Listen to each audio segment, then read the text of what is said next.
우리나라 말에 동상이몽이라는 말이 있죠. 이 말은 똑같은 자리에서 잠을 자는데 전혀 다른 꿈을 꾼다는 뜻으로 같은 행동을 하고 있으면서도 딴 생각을 하고 있는 것을 비유적으로 이르는 말입니다. 향해 가는 예수님과 제자들이 바로 그러했습니다. 예수님께서는 대속의 죽음을 죽으시고자 예루살렘을 향하여 가고 있습니다. 그러나 제자들은 인생 역정과 대박을 꿈꾸며 예루살렘으로 가고 있었습니다. 이런 그들에게 예수님은 진정으로 큰 자가 어떤 자이며 또 우리가 어떻게 참으로 위대한 삶을 살 수 있는가를 가르쳐 주십니다. 오늘 본문 말씀을 통해 이를 배우고 진정으로 위대한 성김의 종들이 될 수 있기를 간절히 기도합니다. 자, 예수님은 지금까지 제자들에게 예루살렘에서 죽을 것을 반복해서 가르치셨습니다. 죽을 것을 가르치고 죽음의 길이라는 것을 아신 예수님의 모습이 어떠합니까? 보통 우리는 어려운 일을 앞에 두고 나면 참 천근만근 마음이 무겁습니다. 그런데 예수님의 모습은 전혀 그렇지 않았습니다. 32절을 보십시오. 예수님은 제자들 앞서 당당하게 앞서 걸어가셨습니다. 이 모습을 본 제자들은 놀랐고 또 예수님을 따르는 무리들은 두려워했습니다. 예수님의 비장하고 결연한 모습 앞에 감히 예수님께 가까이 나아가질 못하였습니다. 이때 예수님은 12 제자들을 따로 데리시고 또다시 자기가 당할 일을 말씀하십니다. 우리 33, 34절을 보십시오. 보라, 우리가 예루살렘에 올라가노니 인자가 대제사장들과 서기관들에게 넘겨짐에 그들이 죽이기로 결의하고 이방인들에게 넘겨주겠고 그들은 능욕하며 침뱉으며 채찍질하고 죽일 것이나 그는 3일 만에 살아나리라 하시니라. 자, 이 말씀은 벌써 세 번째 제자들에게 가르치신 말씀입니다. 첫 번째는 베드로가 예수님을 그리스도로 신앙 고백했을 때 비로소 예수님께서 제자들에게 가르치셨습니다. 이때 베드로는 심하게 반발해서 예수님께 사탄이라는 책망을 듣기까지 했습니다. 또 두 번째는 예수님이 귀신 들린 아이를 고쳐주신 후였습니다. 이때는 제자들이 무슨 뜻인지 깨닫지도 못할 뿐만 아니라 묻기조차 두려워했습니다. 이제 세 번째 예수님은 그 고난의 의미를 좀 더 자세하고 생생하게 말씀해 주셨습니다. 이방인들에게 넘겨주고 또 그들이 침뱉고 능욕하고 채찍질할 것, 이렇게 구체적으로 자세히 설명해 주셨습니다. 예수님께서 제자들에게 이렇게 반복해서 말씀하시는 이유가 무엇이겠습니까? 그것은 제자들이 예수님이 반복해서 가르쳤음에도 불구하고 십자가를 영접하려고 하지 않았기 때문입니다. 사람들은 보통 자신이 듣고 싶은 말씀은 아멘, 아멘 하면서 잘 듣고 영접합니다. 그러나 자신에게 좀 부담스러운 말씀은 참 애써서 듣지 않고자 외면합니다. 제자들이 바로 그러했습니다. 그들은 예수님께서 예루살렘에 입성하셔서 왕자에 앉으실 때 참 모든 고생이 끝나고 이제 화려한 미래가 펼쳐질 것이라고 기대하고 있었습니다. 그런데 예수님께서 자꾸 이런 부담스러운 말씀을 하시니까 그들은 그것을 못 들은 척 시치미를 떼고 있었습니다. 그래서 막 들어도 안 들은 척 이렇게 하고 있었던 것입니다. 이런 그들에게 예수님은 계속해서 그들이 영접할 때까지 반복해서 그리고 좀 더 자세하게 계속해서 가르치신 것입니다. 자, 이런 부담스러운 메시지를 듣지 않고자 하는 이런 제자들의 모습을 통해 우리의 모습을 볼 수 있는 것 같습니다. 우리도 역시 제자들처럼 우리에게 참 이렇게 은혜스럽게 들려주는 말씀은 참 좋아합니다. 그래서 아멘 아멘 하고 참 은혜를 받습니다. 그런데 참 부담스러운 말씀, 섬기고 희생하라는 그런 말씀들은 좀처럼 듣지 않으려는 경향이 있습니다. 그래서 예수님께서는 양식 말씀을 통해서도 가르쳐 주시고 주일 말씀을 통해서도 가르쳐 주시고 때로는 주변의 사람들을 통해서도 상황을 통해서도 알려주시는데 우리는 애써서 꽉 귀를 닫고 안 들으려고 합니다. 그러나 주님께서는 계속해서 우리가 들을 때까지 반복해서 가르치시고자 하십니다.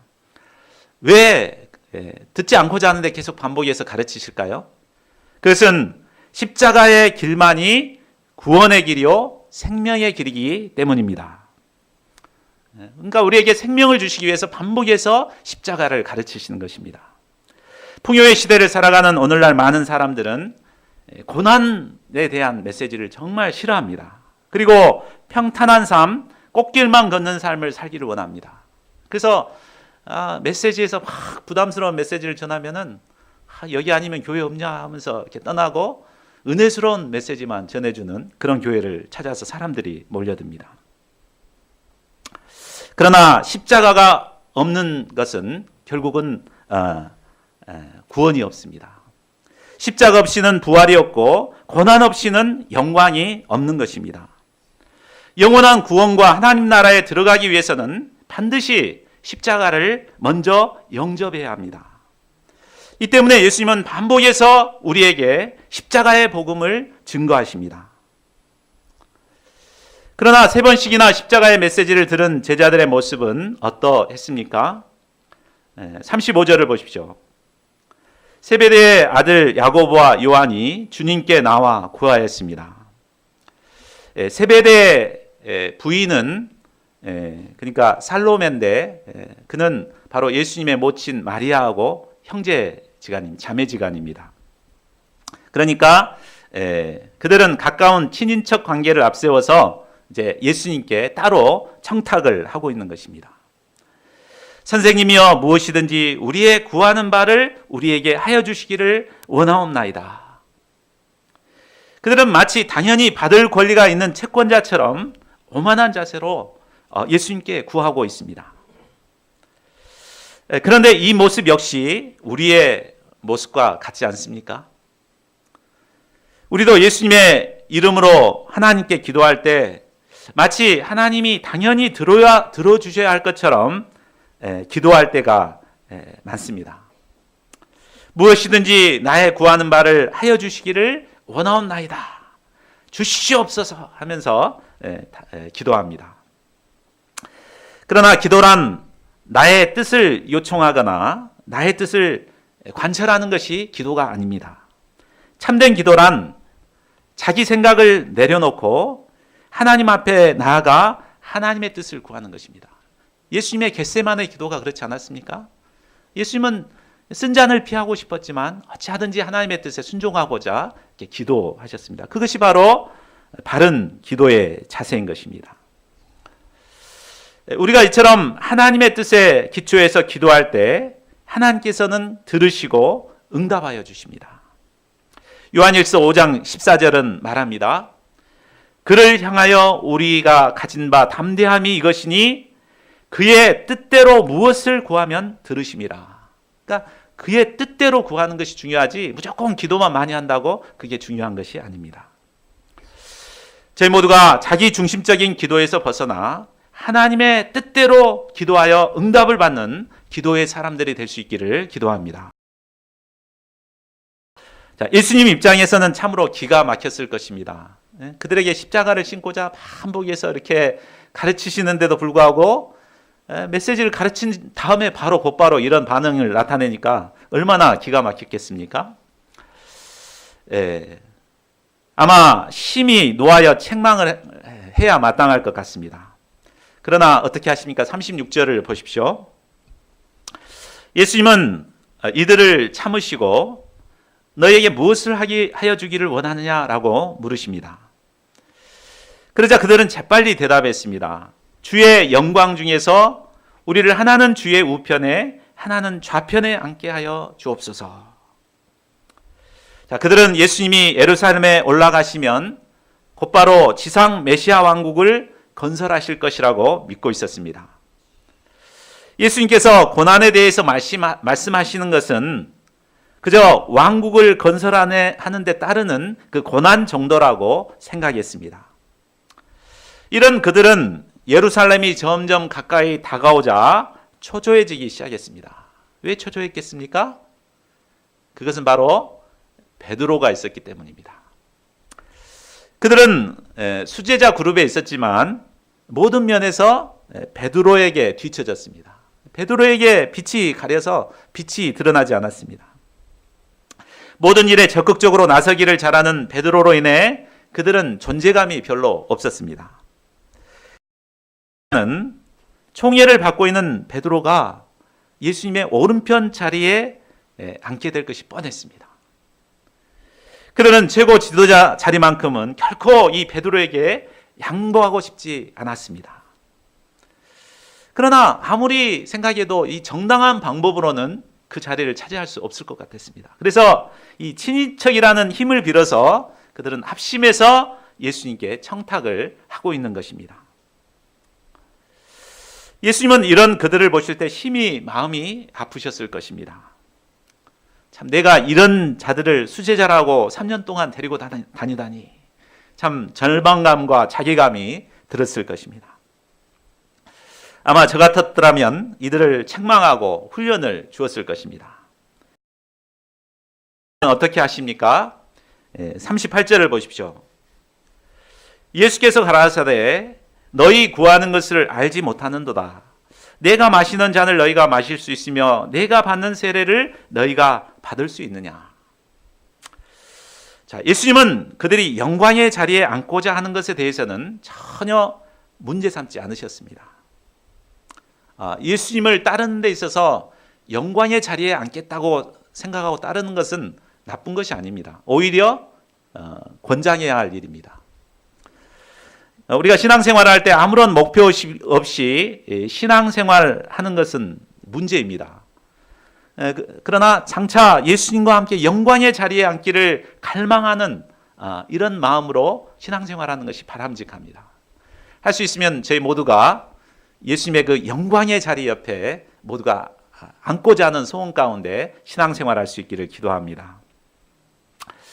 자, 그런데 이 영광의 자리에 앉는 것도 중요하지만 더 중요한 것은 그 영광의 자리에 앉기 위해서는 무엇이 필요한가를 아는 것이 더 중요합니다.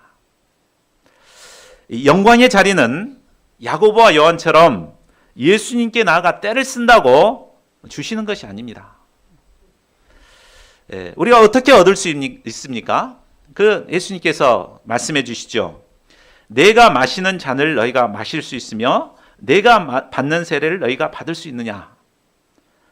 자, 이 말은 예수님과 함께 영광의 자리에 앉기 위해서는 예수님이 잔을 마시고 예수님이 받는 세례를 받아야 함을 가르쳐 주십니다. 여기서 잔은 예수님의 고난의 잔을 의미합니다. 또 세례는 십자가의 죽음을 의미합니다. 곧 예수님과 함께 영광의 자리에 앉기 위해서는 먼저 예수님과 함께 십자가의 고난에 동참할 각오가 있어야 한다는 것입니다. 예수님과 함께 영광의 자리에 앉기 위해서는 먼저 예수님과 함께 고난의 길을 가야 합니다. 그런데 우리는 영광의 자리는 앉고 싶어 하지만 이 고난의 자리는 가지 않고자 합니다. 그러나 우리가 먼저 영광의 자리에 앉기 위해서 고난을 영접하고 함께해야 함을 배워야겠습니다. 자, 39절을 보십시오. 야고보와 요한은 자신 있게 할 수 있나이다 라고 대답합니다. 그들은 아마 예수님이 당하는 고난을 그저 혁명을 일으키는 데 감당해야 할 위험이나 어려움 정도로 생각한 것 같습니다.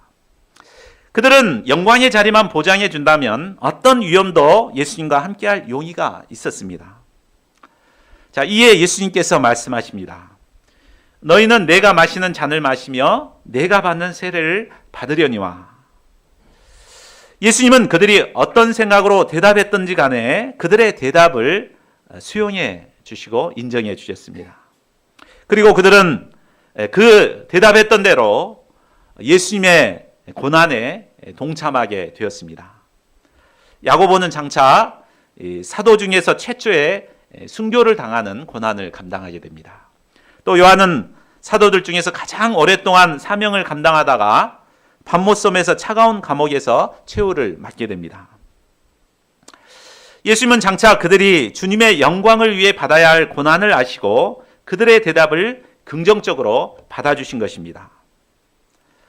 자, 그러나 그럴지라도 좌우편에 앉는 것은 하나님의 주권에 속한 것이기 때문에 예수님이 임으로 허락하실 수 없으십니다.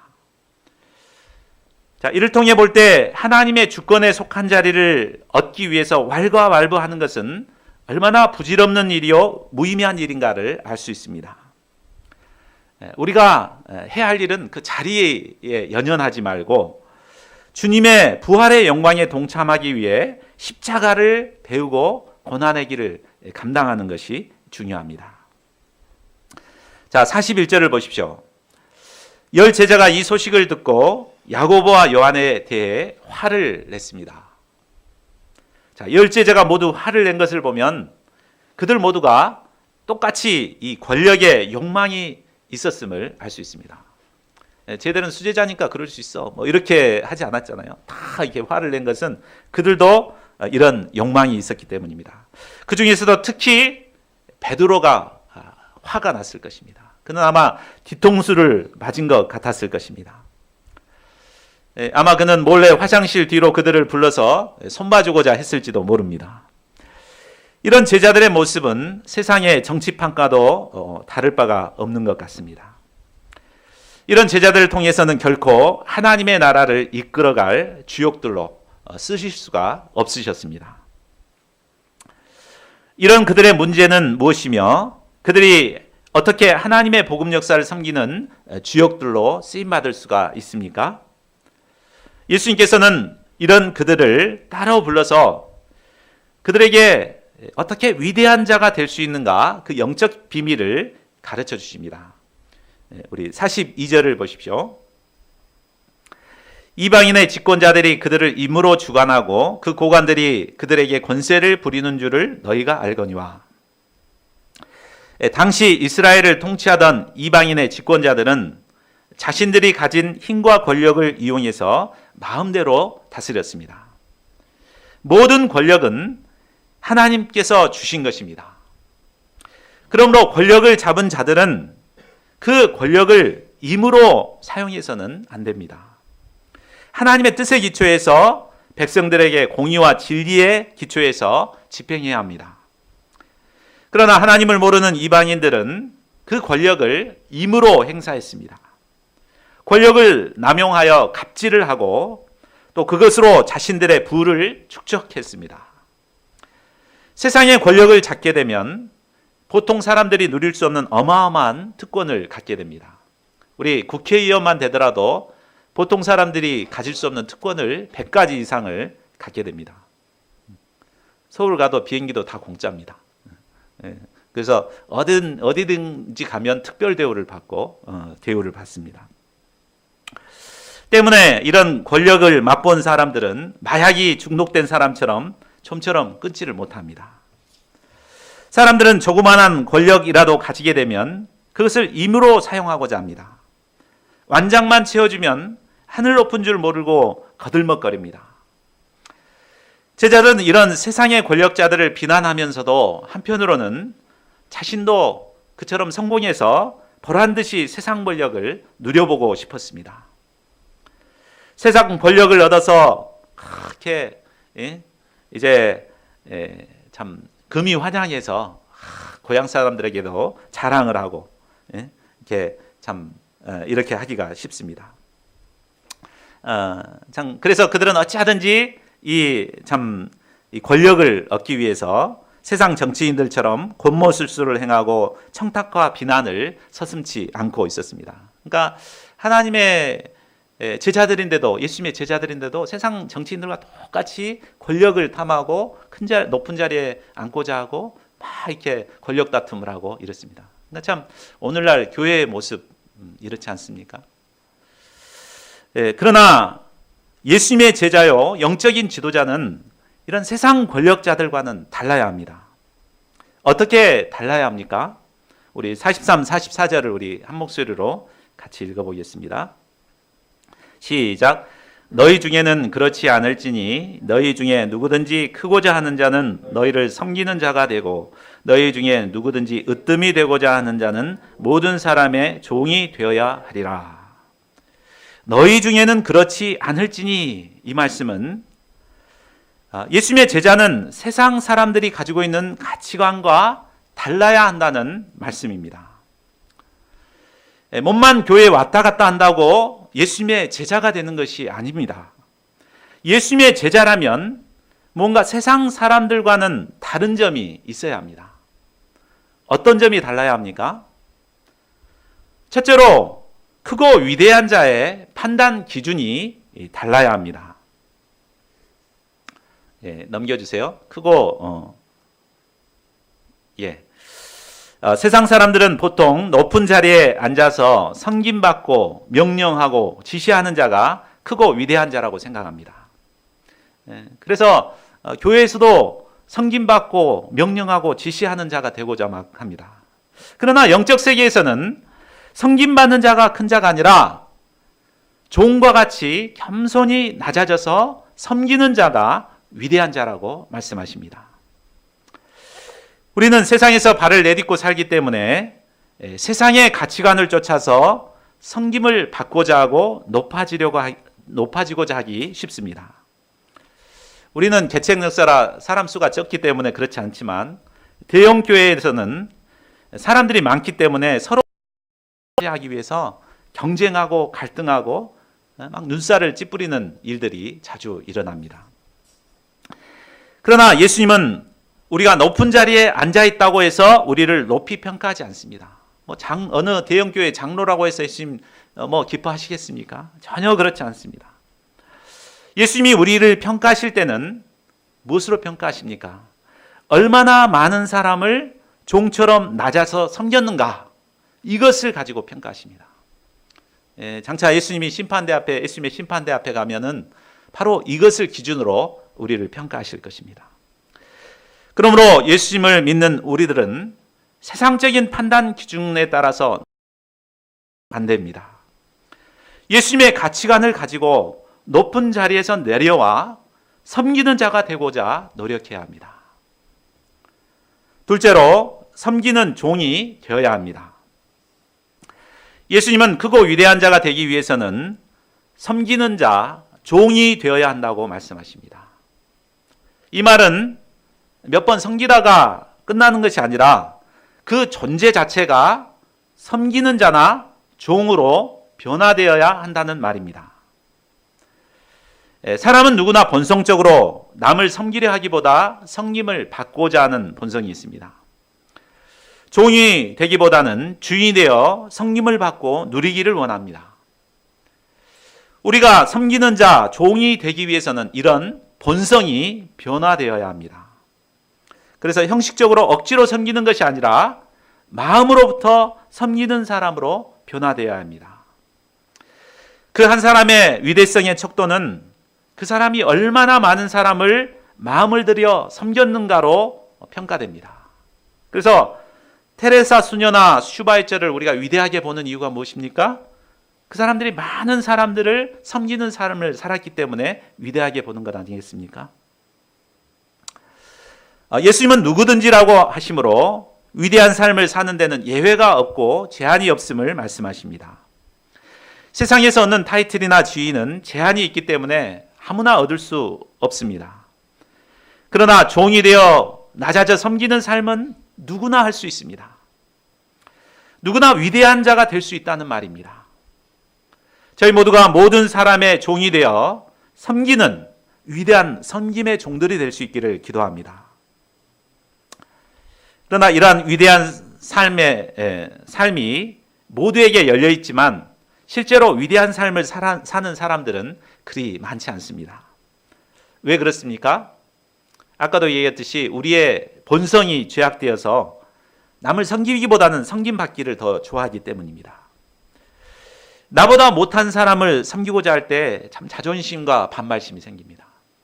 참 존경할 만한 사람 섬기는 것은 누구든지 하죠. 근데 나보다도 못하고 어리고 이런 사람들을 섬기고자 할 때 참 이렇게 섬길 수가 없습니다. 내가 뭐가 아쉬워서 저런 사람을 섬기겠는가 이런 마음이 들기 때문에 섬기기가 어렵습니다. 자, 이런 우리가 어떻게 섬기는 종의 삶을 살 수 있습니까? 이를 위해서는 날마다 자기를 부인하는 투쟁이 필요합니다. 섬김 받고 싶은 마음, 자존심, 반말심을 날마다 부인하고 자기 희생의 십자가를 져야만 감당할 수 있는 일입니다. 우리가 몸에 습관이 배듯이 계속해서 이런 투쟁을 통해서 섬김이 몸에 배고 그렇게 할 때 내면이 변화되고 섬김의 종으로 변화될 수 있습니다. 자, 무엇보다 우리가 섬기는 종의 내면성을 갖기 위해서는 예수님을 본받아야 합니다. 자, 우리 요절 말씀인데 45절을 우리 함께 읽어보겠습니다. 시작. 인자가 온 것은 섬김을 받으려 함이 아니라 도리어 섬기려 하고 자기 목숨을 많은 사람의 대속물로 주려 함이니라. 예수님은 제자들에게 섬기는 종의 자세를 가르치실 뿐만 아니라 친히 섬기는 종의 삶을 사셨습니다. 예수님께서 섬기는 종의 삶을 구체적으로 어떻게 사셨는가 이 말씀을 통해서 배울 수 있습니다. 첫 번째로 예수님은 섬김을 받고자 하는 마음을 적극적으로 부인하셨습니다. 인자가 온 것은 섬김을 받으려 함이 아니라 이렇게 하며 적극 부인하셨습니다. 예수님은 어떤 분이십니까? 예수님은 그 본체가 천지 만물을 창조하신 창조주 하나님이십니다. 거룩하고 영화로운 분으로서 모든 천군 천사와 피조물들로부터 찬송과 경배와 섬김을 받기에 합당하신 분이십니다. 그러나 예수님은 마땅히 받아야 할 섬김을 적극적으로 부인하셨습니다.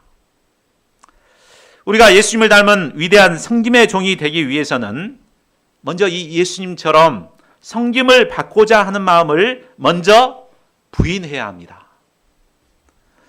둘째로 예수님은 도리어 섬기기로 결단하셨습니다. 예수님은 섬김받기를 거절하고 이제 적극적으로 섬기기로 결단하셨습니다. 그래서 낮고 천한 이 세상에 인간의 몸을 입고 오셨습니다. 그리고 인생들을 섬기시기 위해 사람들보다 더 낮아지셨습니다. 그래서 각종 죄인들과 병든 자들, 귀신 들린 자들을 섬기셨습니다. 예수님은 교만하여 서로 경쟁만 하고 있는 세상 욕심으로 가득 차 있는 제자들을 끝까지 품고 섬기셨습니다. 우리가 두 번째로 해야 할 일은 이 참 품기 어렵고 영접하기 어려운 이들을 섬기고자 결단하는 것이 필요합니다. 그리고 실제로 낮아져서 섬기는 것이 필요합니다. 자, 셋째로 예수님은 많은 사람들을 살리고자 자기 목숨을 희생하셨습니다. 예수님의 섬기는 삶의 절정은 죄인들을 살리기 위해 십자가에 못 박혀 죽으심에 있습니다. 예수님은 많은 사람들을 구원하시기 위해 하나밖에 없는 귀한 생명을 전폭적으로 희생하시기까지 다른 사람들을 섬기셨습니다. 이 예수님의 희생이야말로 예수님의 희생으로 말미암아 죄인들이 생명을 얻어 다시 살아나게 되었습니다. 저와 여러분도 모두 예수님의 섬김의 열매로 새 생명을 얻게 되었습니다. 이것이 구속 역사의 대원칙입니다. 한 사람이 살아나기 위해서는 섬김받기를 부인하고 섬겨야 하고 온전히 희생해야 합니다. 그럴 때 생명이 탄생됩니다. 생명이 살아나는 역사가 흥황하게 일어나는 곳에는 반드시 누군가 이름도 없이 빛도 없이 낮아져서 자기를 희생함으로 다른 사람을 섬기는 역사가 있기 때문입니다. 우리가 생명의 역사를 잉태하기 위해서는 저희 가운데 이런 섬김과 희생의 역사가 있어야 합니다. 예수님께서는 친히 섬김의 종의 삶을 사심으로 우리에게 섬기는 종의 삶을 살도록 본을 보여주셨습니다. 우리의 죄악된 본성으로는 한 사람도 섬길 수가 없습니다. 그러나 섬기는 종 예수님을 본받아 예수님의 자취를 따를 때 우리는 섬기는 종의 위대한 삶을 살 수 있습니다.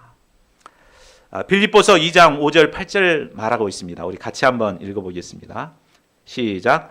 너희 안에 이 마음을 품으라. 곧 그리스도 예수의 마음이니 그는 근본 하나님의 본체시나 하나님과 동등됨을 취할 것으로 여기지 아니하시고 오히려 자기를 비워 종의 형체를 가지사 사람들과 같이 되셨고 사람들의 모양이 자기를 낮추시고 죽기까지 복종하셨으니 곧 십자가에 죽으심이라.